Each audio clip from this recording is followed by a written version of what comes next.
When I was a small child, I was terrified of the dark. I still am, but back when I was around 6 years old, I couldn't go a full night without crying out for one of my parents to search beneath my bed or in the closet for whatever monster I thought was waiting to eat me. Even with a nightlight, I would still see dark shapes moving around the corners of the room, or strange faces looking in on me from my bedroom window. My parents would do their best to console me, telling me that it's just a bad dream or a trick of the light. But in my young mind, I was positive that the second I fell asleep, the bad things would get me. Most of the time, I would just hide under the blankets until I became tired enough to stop worrying. But every now and then, I would become so panicked that I would run screaming into my parents' room, waking up my brother and sister in the process. After an ordeal like that, there would be no way anyone would be getting a full night's rest. Eventually, after one particularly traumatizing night, my parents had had enough. Unfortunately for them, they understood the futility in arguing with a 6-year-old and knew that they would be unable to convince me to rid myself of childish fears through reason and logic. They had to be clever. It was my mother's idea to stitch together my little bedtime friend. She collected a large assortment of random pieces of fabric and her sewing machine, and created what I would later refer to as Mr. Ickbarr Bigelsteine, or Ick for short. Ick was a sock monster, as my mother called him. He was made to keep me safe while I slept at night by scaring away all the other monsters. He was pretty damn creepy, I had to admit.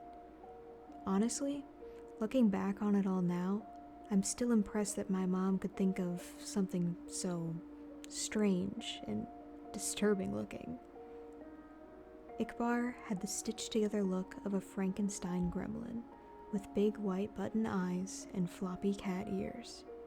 His little arms and legs were made from a pair of my sister's black and white striped socks, and the half of his face that was green was made from one of my brother's tall football socks. His head could have been described as bulbous, and for his mouth, my mom attached a piece of white fabric and sewed in a zigzag pattern to shape a wide grin of sharp teeth. I loved him at once. From then on, Ick never left my side, so long as it was after dusk, of course.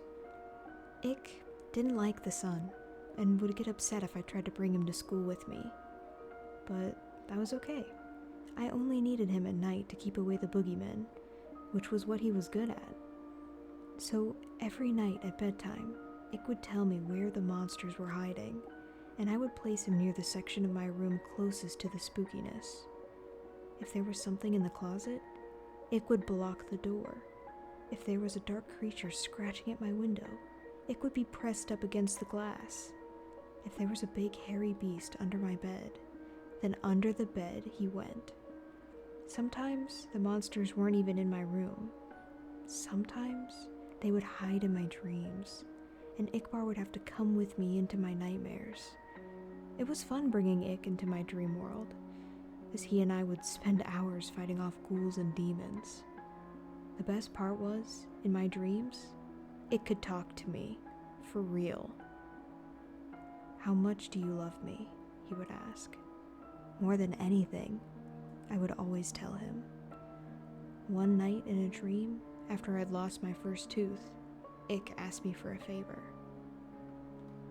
"Can I have your tooth?" I asked him why. "To help me kill the bad things," he said. The next morning at breakfast, my mom asked me where my tooth went.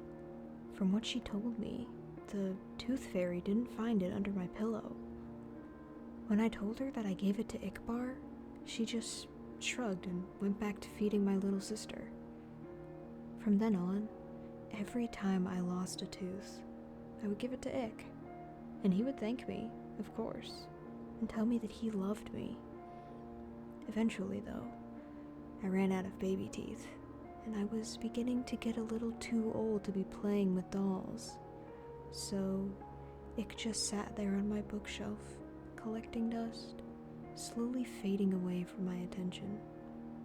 Over time, the nightmares, however, became worse than ever. So bad that they even began to follow me to the waking world, terrorizing every dark corner or rustle in the bushes. After one particularly bad night, biking home from a friend's house, where I swore a pack of rabid dogs were chasing me, I got home to find something strange waiting for me in my room. There, on my bed, standing fully upright in the soft glow of the moonlight from my window, was Ickbarr. At first I just thought my eyes were playing tricks on me again. They had been all evening, so I tried to flick on the lights. Another flick of the light switch, then another, and another, with no change to the darkness. It was then that I started to get nervous.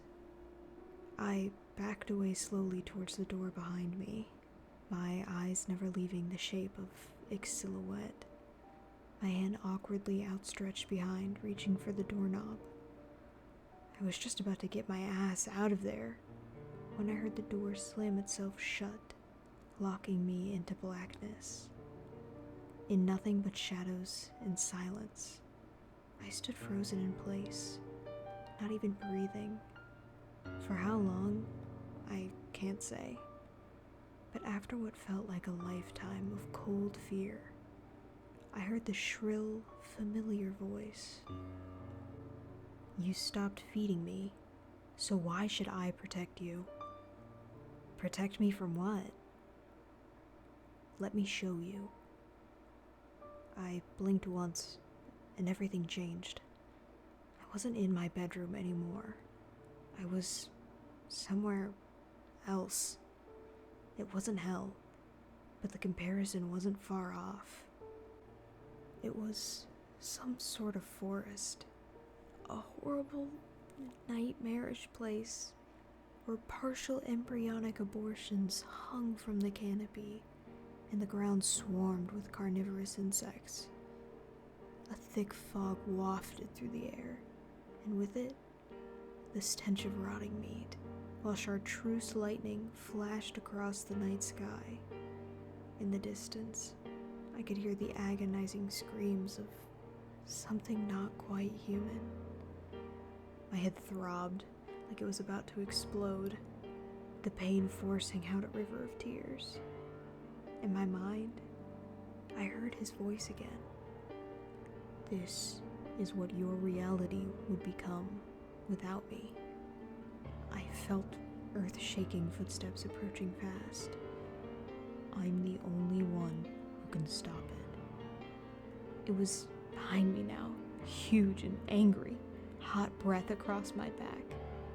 Bring me what I need, and I will. I woke up before I could turn around. The following day, I raided my parents' closet for my brother's baby teeth, giving them all to Ickbarr. Almost immediately, the night terrors ceased, and I was more or less able to go on about my life as normal.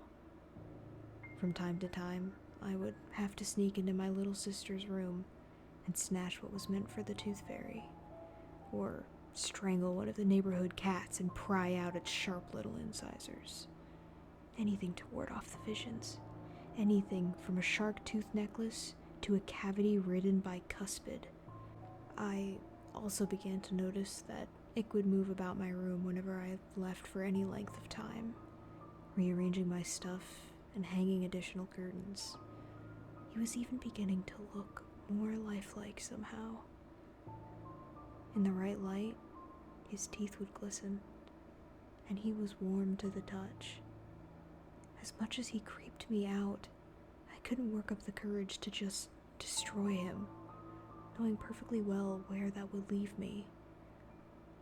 So I went on collecting teeth for Ick throughout all of high school and college. The older I got, the more things I would learn to fear, the more teeth Ick would need to keep me safe. I'm 22 years old now, with a decent job, my own apartment, and a set of dentures. It's been almost a month since Ick's last meal, and the horrors are starting to crowd around me once more. I took a detour through a parking garage after work tonight, found a man fumbling with his car keys. His teeth were stained yellow from a lifetime of cigarettes and coffee. Even still, I had to use a hammer to get out the molars.